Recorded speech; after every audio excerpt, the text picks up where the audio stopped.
जय हिंद। आज हम क्लास 11th का फिजिक्स चैप्टर शुरुआत कर रहे हैं और इसमें हम समझेंगे भौतिकी जगत के बारे में और खासकर ये समझेंगे कि फिजिक्स क्या होती है। तो जैसा कि आप लोग देख पा रहे हैं बोर्ड पे, वहाँ पे कुछ लेटर्स लिखे गए हैं और ये जो लेटर्स हैं ये ग्रीक भाषा में है। इसको 15वीं शताब्दी में लिखा गया था। इन लेटर्स का मतलब क्या होता है? इन लेटर्स का मतलब भौतिकी नहीं, इन लेटर्स का मतलब होता है नेचर। और ये जो नेचर है, प्रकृति है, इस प्रकृति का अध्ययन करना ही क्या कहलाता है? भौतिकी कहलाता है। इस प्रकृति में जितने भी फिनोमिना होते हैं, जितने भी घटनाएं घटित होती हैं, उन सब का अध्ययन करना ही क्या कहलाता है? फिजिक्स कहलाता है। भौतिकी को इंग्लिश में फिजिक्स कहते हैं। यह एक ग्रीक भाषा है। जो फिजिक्स लिखा जाता है यह एक ग्रीक भाषा होता है और इसका मतलब क्या होता है? नेचर, प्रकृति होती है। यानी जिस वर्ड से प्रकृति, नेचर का डिराइव हो उसे हम क्या कहते हैं? उसे हम फिजिक्स कहते हैं। अब आगे बात आती है फिजिक्स है क्या, कैसे इसको समझें, कैसे इसको समझाएं कि फिजिक्स क्या होती है। What is physics? The study of nature is called physics. यानी प्रकृति का अध्ययन करना क्या कहलाता है? फिजिक्स कहलाता है, भौतिकी कहलाता है। एग्जाम्पल में बात करें तो जैसे दिन रात का होना, बादलों का बनना, बादलों का फटना, चाय का गर्म होना, तारों का ठंडा होना, समुद्र में लहरों का बनना, ज्वालामुखी का फटना इत्यादि, ये सब जो भी हैं, जितने भी प्रकृति में फिनोमिना होते हैं, घटित होती हैं और जिसका अध्ययन किया जाता है उसे हम क्या कहते हैं? उसे हम फिजिक्स कहते हैं। Physics is laws that explain the physical world. यानी भौतिकी ऐसे नियम हैं जो भौतिक जगत की क्या करते हैं? व्याख्या करते हैं। Physics is basic law of nature. यानी भौतिकी प्रकृति की मूलभूत नियम है। तो ये तो था हमारा फिजिकल वर्ल्ड और फिजिक्स। फिजिक्स क्या है, इसके बारे में मतलब कैसे अध्ययन करें। अब इसके बाद दो बात आती है। एक आता है आपका यूनिफिकेशन, जिसे हम एकीकरण कहते हैं। दूसरा आता है आपका न्यूनीकरण, जिसे हम रिडक्शनिज्म कहते हैं। तो चलिए इन दोनों को हम समझ लेते हैं। अब देखते हैं यूनिफिकेशन एंड रिडक्शनिज्म, यानी एकीकरण और न्यूनीकरण क्या होता है। तो सबसे पहले एकीकरण को समझ लेते हैं। एकीकरण क्या होता है कि बहुत सारे जो घटनाएं होती हैं उन सबको किसी एक सिद्धांत के अनुसार क्या करना होता है? समझना होता है। जैसे यहाँ पे लिखा गया है सेब का गिरना, चंद्रमा का घूमना, पेंडुलम का झूलना, इन सबको एक्सप्लेन किया गया है किसके जरिए? ग्रेविटेशन के जरिए, यानी गुरुत्व के जरिए क्या किया गया है? एक्सप्लेन किया गया है। अगर और बात करें तो जैसे हीट ट्रांसफ़र हो गया, यानी जो हीट होती है एक बॉडी से दूसरे बॉडी में जाती है। और आपका बर्नौली थ्योरम हो गया, किरचॉफ सेकेंड लॉ हो गया। ये सब जो लॉ है इन सबको एक्सप्लेन किया जाता है law of conservation of energy, यानी ऊर्जा संरक्षण के सिद्धांत के अनुसार इन सबको क्या किया जाता है? समझा जाता है। अब बात आती है न्यूनीकरण की, रिडक्शनिज्म की। तो जो न्यूनीकरण होता है वह बहुत बड़ा पार्ट या कोई जटिल पार्ट हो उसको छोटे छोटे पार्ट कर दिया जाता है। उसके बाद उसको क्या किया जाता है? समझा जाता है। यानी जटिल पार्ट को छोटे छोटे पार्ट में करके क्या करना? अध्ययन करना ही क्या कहलाता है? रिडक्शनिज्म कहलाता है। जैसे मान लेते हैं कोई बुलेट है, कोई गोली है, अभी ये रेस्ट में है, यहाँ से इसको फायर किया गया है, तो थोड़ी देर बाद इसका मोमेंटम, अभी इसका मोमेंटम कुछ है, थोड़ी देर बाद इसका मोमेंटम कुछ होगा। जाके किसी गुटके में क्या किया गया है? किसी लकड़ी का गुटका है, उसमें क्या किया गया है? धंस गया है, तो उस समय इसका मोमेंटम कुछ और होगा। तो ये कॉम्प्लिकेटेड हो गया है, थोड़ा जटिल हो गया है। इसका अध्ययन करना होगा तो क्या करेंगे? छोटे छोटे पार्ट में पहले यहाँ का मोमेंटम, यहाँ का मोमेंटम, फिर यहाँ का मोमेंटम करके क्या करेंगे? इसका अध्ययन किया जाएगा। तो ये था हमारा क्या? यूनिफिकेशन और रिडक्शनिज्म, यानी एकीकरण और न्यूनीकरण।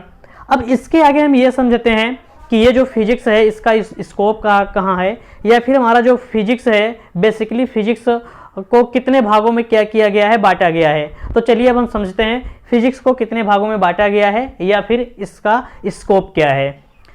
अगर हम बात करें स्कोप ऑफ फिजिक्स की, तो जो आपका फिजिक्स का स्कोप है, जो फिजिक्स है, इसको दो पार्ट में डिवाइड किया गया है।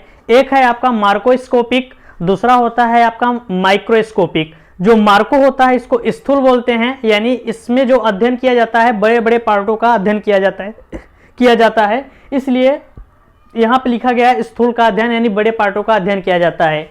और जो माइक्रोस्कोपिक होता है उसमें सूक्ष्म चीजों का क्या किया जाता है? अध्ययन किया जाता है। ये जो है ये बहुत पुराना, हाँ, ये मार्कोस्कोपिक जो है ये पुराना है, बहुत पुराना है। और ये जो है माइक्रोस्कोपिक फिजिक्स ये अब का पार्ट है, यानी इसके बाद का पार्ट है कौन सा, माइक्रोस्कोपिक।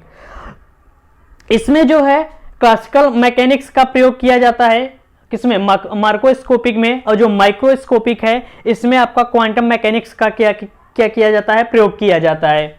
जो आपका क्लासिकल मैकेनिक्स है इसको 4 भागों में डिवाइड किया गया है।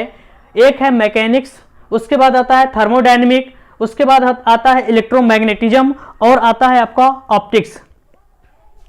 तो इसमें पढ़ना क्या क्या है, जैसे मैकेनिक्स हो गया, मैकेनिक्स में क्या क्या पढ़ना है, कार की गति यानी मोशन के बारे में पढ़ना है, जड़त्व के बारे में पढ़ना है, फोर्स बल के बारे में पढ़ना है, रॉकेट का उड़ना, रॉकेट कैसे उड़ता है इसके बारे में पढ़ना है, ध्वनि तरंगे क्या होती हैं, और ये ग्रहों की गति, मोशन ऑफ प्लेनेट, ये सब जो भी नियम होते हैं, यानी इसको जो इन सब का जो अध्ययन किया जाता है वह मैकेनिक्स के अंतर्गत आता है। इसके बाद आता है थर्मोडायनेमिक, इसमें नियम पढ़ा जाता है, लॉ पढ़ा जाता है किसका, हीट का, उष्मा का, ताप का, हीट इंजन का, रेफ्रिजरेटर का, इन सब के बारे में जो अध्ययन किया जाता है वह आपका थर्मोडायनेमिक में आता है। उसके बाद है आपका इलेक्ट्रोमैग्नेटिज्म, इसमें पढ़ना क्या है, आवेश के बारे में पढ़ना है, क्षेत्र यानी जो आवेश का क्षेत्र होता है उसके बारे में, इलेक्ट्रिक करंट के बारे में पढ़ना है, इलेक्ट्रिक मैग्नेट के बारे में पढ़ना है, जनरेटर, मोटर, ट्रांसफार्मर, ये सब जो क्रियाएं आती हैं वह इलेक्ट्रोमैग्नेटिज्म के अंतर्गत रहती हैं। उसके बाद ऑप्टिक्स है, ऑप्टिक्स में क्या क्या आती है, जैसे प्रकाश है, प्रकाश क्या होती है, उसके बाद वेव, प्रकाश तरंग है या फिर पार्टिकल्स उसके कण है, इसके बारे में अध्ययन करना है, मिरर के बारे में भी अध्ययन करना होता है, लेंस के बारे में अध्ययन करना है, ये सब जो भी क्रिया होती हैं वह ऑप्टिक्स के अंतर्गत आती है। अगर बात करें माइक्रोस्कोपिक को तो इसको मॉडर्न फिजिक्स भी बोलते हैं, यानी यह आधुनिक है। इसमें जो अध्ययन किया जाता है वह एटम के बारे में है, इलेक्ट्रॉन का नेचर उसके बारे में अध्ययन किया जाता है, एक्सरे क्या होती है, सेमीकंडक्टर क्या होती है, और बहुत सारे तमाम चीजें हैं जो अध्ययन किए जाते हैं। सब में पूरा तो लिख नहीं पाए हैं, तो सब में क्या है, अध्ययन किया जाता है। ये हमारा है स्कोप ऑफ फिजिक्स, यानी फिजिक्स जो है इसको कितने पार्टों में डिवाइड किया गया है, यानी फिजिक्स का जो प्रयोजन है, फिजिक्स का स्कोप है वह कहाँ कहाँ तक है। अब हम आगे समझेंगे फिजिक्स, टेक्नोलॉजी और सोसाइटी के बारे में। चलिए अब समझते हैं फिजिक्स, टेक्नोलॉजी और सोसाइटी के बीच पारस्परिक संबंधों को। अगर इनके पारस्परिक संबंधों को देखा जाए तो एग्जाम्पल के जरिए समझ सकते हैं। जैसे पहले स्टीम इंजन हुआ करता था, जब उसकी एफिशिएंसी बढ़ाने की जरूरत पड़ी तो वहाँ पे टेक्नोलॉजी की जन्म हुई, और जब किसी फिजिक्स में नई टेक्नोलॉजी आ जाती है तो फिजिक्स का नया ब्रांच क्या होता है, उत्पन्न होता है। तो यहाँ से भाप इंजन था, इसकी एफिशिएंसी बढ़ाने के लिए हमें टेक्नोलॉजी की जरूरत पड़ी, तो फिजिक्स का एक नया ब्रांच आया जिसे हम थर्मोडायनेमिक कहते हैं, और भाप इंजन से वह हीट इंजन में बदल गया। अगर ऐसे ही बात करें तो सेमीकंडक्टर जो हमारा अर्धचालक हुआ करता था, इसमें जब फिजिक्स आया, फिजिक्स इसमें अप्लाई की गई तो यहाँ पे नया टेक्नोलॉजी क्या हुआ, नए टेक्नोलॉजी की उत्पत्ति हुई। जैसे हमारा है मोबाइल, लैपटॉप, चिप इत्यादि। तो अगर देखा जाए कहीं ना कहीं फिजिक्स के आने से टेक्नोलॉजी में बर्थ हो रहा है, और टेक्नोलॉजी के आने से फिजिक्स के नए ब्रांच में बर्थ हो रहा है। तो दोनों चीज़ों में क्या हो रही है, दोनों चीज़ें ये सोसाइटी के लिए हित में है, सोसाइटी के लिए अच्छा भी है लेकिन बुरा भी है। आगे क्या है कि कभी टेक्नोलॉजी के जन्म से नए फिजिक्स का ब्रांच बना, तो कभी फिजिक्स के आने से नया टेक्नोलॉजी बना, पर दोनों में सोसाइटी का भला हुआ और साथ ही बुरा भी हुआ। बुरा कब हुआ, बुरा तब हुआ जब अमेरिका ने जापान पे क्या किया था, न्यूक्लियर बम फोड़ दिया था। तो मतलब एक तरीके से देखा जाए ये हमारे हित में भी है और अनहित में भी है। अगर आदमी की मानसिकता सही रही तो हित में है, अन्यथा क्या करेगा, इसका गलत उपयोग ही करेगा। जैसे नॉर्थ कोरिया की बात करें, वो हमेशा धमकी देता रहता है कि परमाणु बम क्या करेंगे, फोड़ देंगे। तो ये था हमारा प्रौद्योगिकी, भौतिकी और समाज। तो इन सब के बारे में जो पारस्परिक संबंध था इसको हम अच्छे समझें। अब हम आगे समझेंगे नेचर में जो फंडामेंटल फोर्स है, नेचर में जो बल है उसके बारे में। अगर फंडामेंटल फोर्स की बात करें तो प्रकृति में 4 प्रकार की फंडामेंटल फोर्स होती हैं। ये चारों कौन कौन से हैं? ग्रेविटेशनल फोर्स होता है, electromagnetic force, strong nuclear force होता है और वीक न्यूक्लियर फोर्स होता है। इन सब के बारे में थोड़ा थोड़ा करके अध्ययन करेंगे। तो देखिए, जो ग्रेविटेशनल फोर्स होता है इसमें हमेशा ऑलवेज क्या होती है, अट्रैक्टिव फोर्स पाई जाती है, यानी एक दूसरे को क्या करती हैं या आपस में हमेशा आकर्षण करती हैं। इसका जो रेंज होता है लॉन्ग रेंज होता है, यानी यह क्या होता है कि अनंत दूरी तक पर क्या करता है, अपना प्रभाव दिखा सकता है। जैसे सूर्य है, उस पर अट्रैक्टिव फोर्स लगाए पृथ्वी का, तो इससे पृथ्वी के बाद जो है बृहस्पति ग्रह, इसके बाद जो भी है सब पे क्या किया है, अपना लॉन्ग रेंज, यानी इसकी रेंज बहुत ज़्यादा है। आगे क्या है कि यह जो फोर्स होता है ग्रेविटेशनल फोर्स, यह सबसे वीकेस्ट फोर्स होता है, यानी यह सबसे दुर्बल बल होता है। उसके बाद क्या है कि नो मीडियम रिक्वायर्ड, यानी इसके लिए किसी भी माध्यम की ज़रूरत नहीं पड़ती है। अगर बात करें इलेक्ट्रोमैग्नेटिक फोर्स की, तो इसमें सबको पता है ये जो फोर्स होता है समान प्रकार आवेश पे रिपल्सन और विपरीत प्रकार आवेश पर अट्रैक्शन फोर्स लगता है। अगर इसमें बात की जाए इसके रेंज की, तो यह भी लॉन्ग रेंज फोर्स होता है, यानी इसकी जो रेंज होती है अनंत तक होती है। One of the strongest force, ये जो फोर्स होता है सबसे अधिक फोर्सों में से एक होता है, लेकिन सबसे अधिक वाला फोर्स नहीं होता है, यानी इसकी जो फोर्स की क्षमता होती है सबसे ज़्यादा फोर्स वाला नहीं होता, ऐसे समझिए। नो मीडियम रिक्वायर्ड, इसमें भी माध्यम की कोई ज़रूरत नहीं पड़ती, अगर माध्यम है तब भी इस पर फोर्स लगेगा और नहीं है तब भी फोर्स लगेगा। आगे है स्ट्रॉन्ग न्यूक्लियर फोर्स। देखिए जो न्यूक्लियस होता है उसके अंदर प्रोटॉन और न्यूट्रॉन पाए जाते हैं, और सभी को पता है क्या जो प्रोटॉन होता है उस पर भी प्लस और जो प्रोटॉन होता है उस पर भी प्लस। जो न्यूट्रॉन होता है न्यूट्रॉन क्या होता है, आवेश रहित होता है, उस पर कोई आवेश नहीं होता। और एक प्रोटॉन और न्यूट्रॉन होता है, थोड़ा सा इसको हम समझ लेते हैं।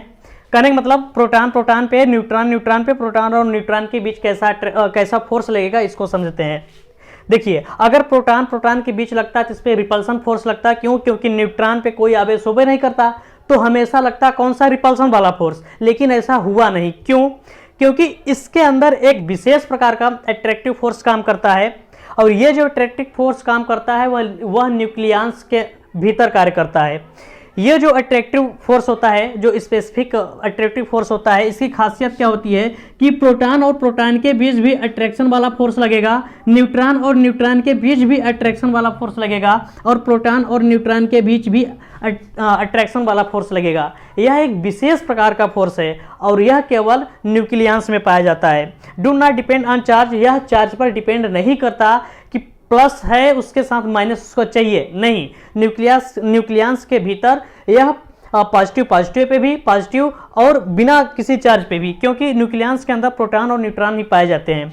आगे क्या है, strongest force in nature, it is strongest force in nature, यानी यह प्रकृति में सबसे प्रबल कौन सा होता है, स्ट्रॉन्ग न्यूक्लियर फोर्स होता है। यह सबसे स्ट्रॉन्ग होता है। इसके बाद ये आता है आपका इलेक्ट्रोमैग्नेटिक फोर्स, यानी वन ऑफ द स्ट्रॉन्गेस्ट, सबसे अधिक वाले में से ये भी है, लेकिन ये सबसे अधिक वाला है। उसके बाद क्या है, शॉर्ट रेंज होता है। इसकी जो फोर्स रेंज होती है, शॉर्ट रेंज फोर्स इस पे लगता है, और इसका जो रेंज होता है वह 10⁻⁻15 मीटर होता है। आगे है weak nuclear force. Weak nuclear force क्या है, वीक न्यूक्लियर फोर्स भी वही चीज़ है, इसमें भी क्या वही फोर्स लगेगा। इसका जो अगर रेंज की बात करें तो 10⁻15 मीटर होता है, और यह एक वीक फोर्स है, सबसे वीक नहीं लेकिन वीक फोर्स है। ये जो है न्यूक्लियर, अभी सब में तुलना करेंगे तो समझ में आ जाएगा कौन सबसे ज़्यादा और कौन सबसे कम होता है। Only in the radio active emission, यह फोर्स जो वीक न्यूक्लियर फोर्स होता है यह केवल उसी में पाया जाता है जो रेडियो एक्टिव को क्या करे, उत्सर्जन करे, उन्हीं में क्या होता है यह फोर्स पाया जाता है। न्यूट्रिनो, यह जो फोर्स होता है न्यूट्रिनो एंटी न्यूट्रिनो के इंट्रैक्शन से होता है, यानी ये वीक न्यूक्लियर कैसे उत्पन्न होता है, न्यूट्रिनो और एंटी न्यूट्रिनो के इंटरेक्शन से क्या होता है कि वीक न्यूक्लियर फोर्स उत्पन्न होता है। अगर हम इसमें देखें, अगर इन चारों में देखें, संबंध देखें तो कौन सबसे ज़्यादा और कौन सबसे कम होता है, तो देखिए अगर हम स्ट्रॉन्ग न्यूक्लियर फोर्स को 1 मान लें तो जो हमारा इलेक्ट्रोमैग्नेटिक फोर्स होता है वह 10⁻⁻² होता है, इतने गुना होता है, यानी सबसे स्ट्रॉन्ग कौन है, न्यूक्लियर फोर्स। उसके बाद ये आपका इलेक्ट्रोमैग्नेटिक फोर्स। उसके बाद बात आती है वीक न्यूक्लियर फोर्स की, और इसका जो मान होता है 10⁻⁻13 होता है। उसके बाद अगर हम बात करें ग्रेविटेशनल फोर्स की तो ये सबसे वीक होता है, और इसका मान 10⁻⁻38 होता है। 1 मिनट, 38। तो ये था हमारा क्या, 4 fundamental force in nature, 4 fundamental force in nature, यानी प्रकृति में पाए जाने वाले 4 मूल बल कौन कौन से? ग्रेविटेशनल, इलेक्ट्रोमैग्नेटिक, स्ट्रॉन्ग न्यूक्लियर और वीक न्यूक्लियर। सबसे प्रबल स्ट्रॉन्ग न्यूक्लियर, उसके बाद इलेक्ट्रोमैग्नेटिक, उसके बाद वीक न्यूक्लियर, उसके बाद ग्रेविटेशनल फोर्स। तो ये था हमारा फोर्स के बारे में, मूल फोर्स के बारे में। अब जो अगला चैप्टर आएगा वो हमारा होगा यूनिट एंड मेजरमेंट पे। तो आई होप ये वीडियो अच्छा लगा है आप लोगों को। अगर अच्छा लगा हो तो इसे लाइक कर दीजिए, शेयर कर दीजिए। फिर मिलेंगे। जय हिंद।